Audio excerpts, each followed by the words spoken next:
बात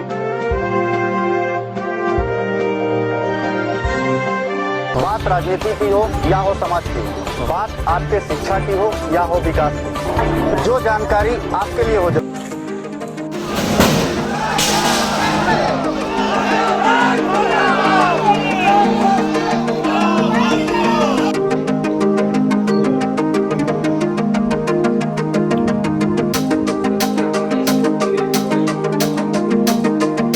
राजनीति की बिसात देखिए साहब। महज एक सप्ताह में 3 अलग अलग आंदोलन, चेतावनी और ज्ञापन का दौर सामने है।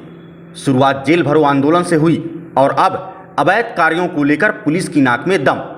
डीडी समाचार ने कहा था, सत्ता हो या विपक्ष, दोनों का एक ही मकसद है, तुम राम राम कहो, हम मरा मरा कहेंगे। इस बीच सत्ता पक्ष के विधायक डॉक्टर विनय जायसवाल को करारा जवाब देने विपक्षी पूर्व विधायक श्याम बिहारी जायसवाल बीजेपी मंडल के साथ लगभग सैकड़ों की संख्या में नगर पुलिस अधीक्षक पीपी सिंह, एसडीएम चिरमिरी को ज्ञापन सौंप सीधी चेतावनी दी कि यदि अब भी अवैध कार्यों पर लगाम नहीं लगी तो 25 मई को बीजेपी बड़ा आंदोलन करेगी।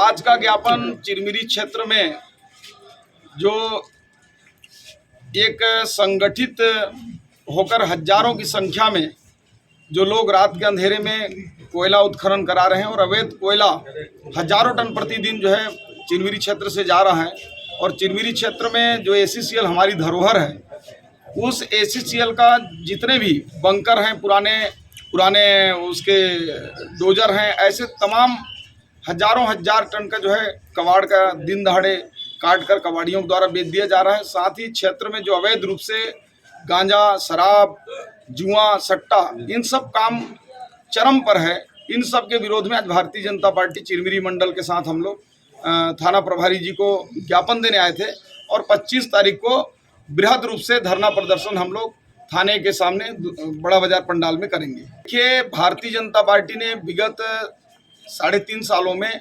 लगभग 10 बार ज्ञापन दिया है। भारतीय जनता पार्टी चिरमिरी मंडल, युवा मोर्चा और संयुक्त रूप से भी कई बार हमने इस ओर ज्ञापन दिया है, परंतु जब ज्ञापन देते हैं 2-4 दिन काम बंद होता है, फिर धीरे धीरे ये काम पनपता है। जहां तक विधायक जी का ज्ञापन का सवाल है, तो आप लोगों के माध्यम से मैं विधायक जी को पूछना चाहता हूं कि आप 3.5 साल तक अभी विधायक हैं, 4 साल होने जा रहे हैं, आखिरकार में क्या कर रहे थे? यदि अवैध रूप से वहाँ कारोबार चल रहा था, आप उसकी पुष्टि कर रहे हैं, तो या तो आपका जो प्रशासन या पुलिस भ्रष्ट है, या तो आप उसमें आपकी संलिप्तता है। आज जब आपको विपक्ष मुद्दा उठाने जा रहा है, ये बात भली भांति सभी को मालूम था कि आज हम लोग ज्ञापन देने आ रहे हैं, 25 को धरना प्रदर्शन करेंगे, ये पार्टी की बैठक में तय हो चुकी थी, मीडिया में कुछ लोगों को मालूम था। आप आनन फानन में आते हैं अकेले, और आपके साथ एक भी आदमी नहीं। आप किस प्रकार की पुलिस से बात करते हैं, क्या सेटिंग करते हैं, ये तो सबको मालूम है कि किसके इशारे पर यहाँ कोयले का चोरी हो रहा है। वो कौन सफेद पोश लोग हैं जो कोयले की चोरी में अपना हाथ काला कर रहे हैं? सफेद कपड़े पहन के ऐसे कौन सफेद पोश लोग हैं जो कबाड़ के कारोबार में लिप्त हैं? ऐसे कौन से सफेद पोश हैं जिनके इशारे पर ये काम हो रहा है? कौन प्रभावी व्यक्ति है वो जिसके इशारे पर ये सब अवैध कारोबार चल रहा है? आज चिरमिरी को एक ऐसे दलदल का टापू बनाकर खड़ा कर दिया गया है। अब हम आपको एक दिन पहले का बयान सत्ता पक्ष के विधायक डॉक्टर विनय जायसवाल का सुनाते हैं। देखिए, निश्चित रूप से अभी जो हमारी सरकार है 3.5 साल में, अगर चिरमिरी को अगर आप देखते हैं तो पिछली सरकार ने पूरा का पूरा चिरमिरी को एक नशे का अड्डा बना के आपराधिक और गैर कानूनी काम करने का एक बड़ा अड्डा बना के छोड़ दिया। पिछली सरकारों में आपको पता है कि उनके जो नुमाइंदगी करने वाले लोग थे वो पार्षद बना करते थे, सट्टा खिलाने वाले पार्षद बना करते थे। इनके जो बड़े नेता हैं जो पूर्व में बड़े पदों को धारित किए थे, वो जुआ में उनके ऊपर कार्रवाई होती थी। इसके अलावा कोयला और कबाड़ी भी जो यहाँ के जो लोग हैं, जो बड़े माफिया हैं, वो भी कारपोरेट का टिकट देके भारतीय जनता पार्टी ऐसा एक गढ़ बना दी थी पूरे चिरमिरी में कि एक बड़ा सिंडिकेट बना हुआ है। जब से हमारी सरकार आई है, आप देखिए, अगर पूरे जुए के ऊपर देखेंगे, आज के तारीख में जब हम बात करते थे कि चिरमिरी में ब्राउन शुगर और कोकेन और ये सब मिलता है, आज के समय में कम से कम आपको ये शिकायत नहीं मिलेगी कि कोई भी जो ड्रग है, ड्रग से रिलेटेड कोई भी नशीली चीजें हैं, लगभग यहाँ बंद की स्थिति में है। गांजा गांजा के ऊपर में पिछली जो सरकार थी, पिछली सरकार की जो नुमाइंदगी करने वाले लोग थे, जगह जगह गांजा बिकवाया करते थे। आज गांजे के ऊपर में तगड़ी कार्रवाई हो रही है। कई सारी कार्रवाई हमारी जो पुलिस कर रही है, पिछले समय की तुलना में अगर देखेंगे तो इस समय लगभग 5 गुने 6 गुने से ज्यादा कार्रवाई इनके ऊपर हुई है। वैसे ही अगर आप अवैध कबाड़ की बात करेंगे तो कहीं ना कहीं जो ऐसी सेल का प्रबंधन है और जो इन्हीं के जो पनपाए हुए जो बड़े बड़े जो सिंडिकेट वाले जो माफिया हैं, उनके ऊपर भी लगातार हमने कार्रवाई की। पहली बार हमने उनके ऊपर कार्रवाई की है। इसके पहले कभी आप देखे होंगे कि बड़े लोगों के ऊपर कार्रवाई नहीं होती थी। मैं नाम नहीं बोलूंगा, आप देखिए बड़े बड़े लोगों के ऊपर हमने कार्रवाई करवाई है। अभी कुछ दिनों से शिकायत आ रही थी कि बहुत सारे जो चीज़ें हैं, फिर से कुछ गांजा के लोग, गांजा बेचने वाले लोग, कुछ कबाड़ के लोग, कुछ अवैध कोयला का उत्खनन करने वाले लोग, ये फिर से बढ़ रहे हैं। तो आज मैंने आके यहाँ सख्त एक ज्ञापन भी दिया है और सख्त निर्देश भी दिया है यहाँ के टीआई साहब को कि इसके ऊपर जल्दी से जल्दी कार्रवाई करें और कार्रवाई करके मुझे सूचित करें। कोई भी जो अवैध काम होगा चिमरी में बर्दाश्त नहीं किया जाएगा। निश्चित रूप से आने वाले समय में पुलिस निश्चित रूप से अच्छा काम कर रही है और जो काम विपक्ष को करना चाहिए, और चूंकि इनकी रीढ़ की हड्डी गायब हो चुकी है और ये जानते हैं कि पूरे के पूरे जो माफिया हैं इन्हीं के पनपाए हुए हैं, तो ये काम भी हम ही लोगों को करना पड़ रहा है। विपक्ष का आरोप है कि आप सत्ता पक्ष में बैठे हुए हैं और बिना विधायक जी के इशारे में पत्ता नहीं हिलता है। ऐसी परिस्थिति में अगर दोबारा काम चालू हो रहा है या काम चल भी रहा है तो ये हंसी वाली बात है कि विधायक जी स्वयं जाके उसको ज्ञापन सौंप रहे हैं कि काम बंद किया जाए।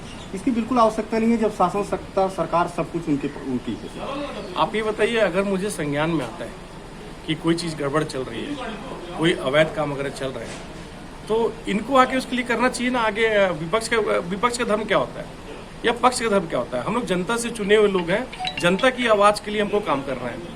तो अगर आप जनता की आवाज़ नहीं बनना चाहते, विपक्ष में रह के जनता की आवाज़ नहीं बनना चाहते, तो हम लोगों को तो अगर शिकायत आती है तो शिकायत के लिए सत्ता पक्ष का विधायक होने के नाते तो अपने अधिकारियों को निर्देश देना पड़ेगा ना कि इस तरीके की जो कृत्य अगर हो रहे हैं तो उसके ऊपर अंकुश लगाएं और उनके ऊपर कार्रवाई करें। माना जाए कि विपक्ष अपनी भूमिका ठीक से नहीं निभा पा रही, इस कारण आपको आना। देखिए, वो विपक्ष की भूमिका निभा कैसे पाएंगे?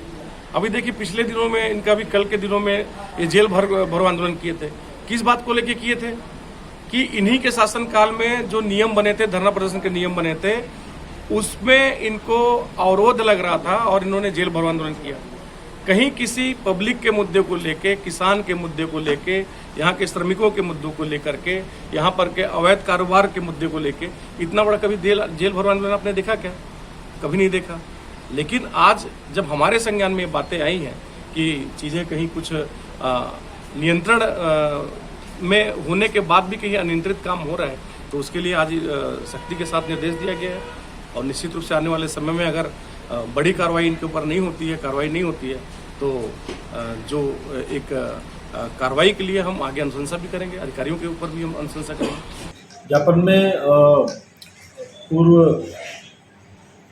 विधायक महोदय श्री श्याम बिहारी जायसवाल जी एवं रघुनंदन यादव, मंडल अध्यक्ष चिरमिरी के द्वारा एक पत्र दिया गया है जिसमें अवैध कारोबार, कोयला, जुआ सट्टा के संबंध में, कबाड़ के संबंध में कार्रवाई हेतु लेख किया गया है। जैसा मैंने पहले ही बताया था कि हमारे पुलिस अधीक्षक महोदय द्वारा पूर्व में ही हमको हिदायत दी गई है, ताकीद किया गया है कि उक्त के संबंध में कार्रवाई की जाए और ज़्यादा से ज़्यादा कार्रवाई की जाए। तो निश्चित रूप से जो ज्ञापन दिया गया है, ज्ञापन देने के पूर्व से ही हमारे द्वारा कार्रवाई की जा रही है। आप पूरे बयान को गौर से सुने होंगे। क्या आपको नहीं लगा कि जनता का हमदर्द इससे बड़ा कोई हो सकता है? खैर, इससे एक बात तो साफ है कि चुनाव नज़दीक आ रहा है और दलों के नेता, चाहे वो सत्ता पक्ष के हों या विपक्ष के, अपनी अपनी उपस्थिति जनता के सामने रखने को मजबूर हैं, क्योंकि साहब आगे चुनाव है। सत्ता के लिए किरकिरी बनता विपक्ष आने वाले 25 मई को कैसा उदाहरण पेश करता है, इस पर जनता की पूरी नज़र रहेगी। डीडी समाचार के लिए चिरमिरी से कृपा दुबे की रिपोर्ट।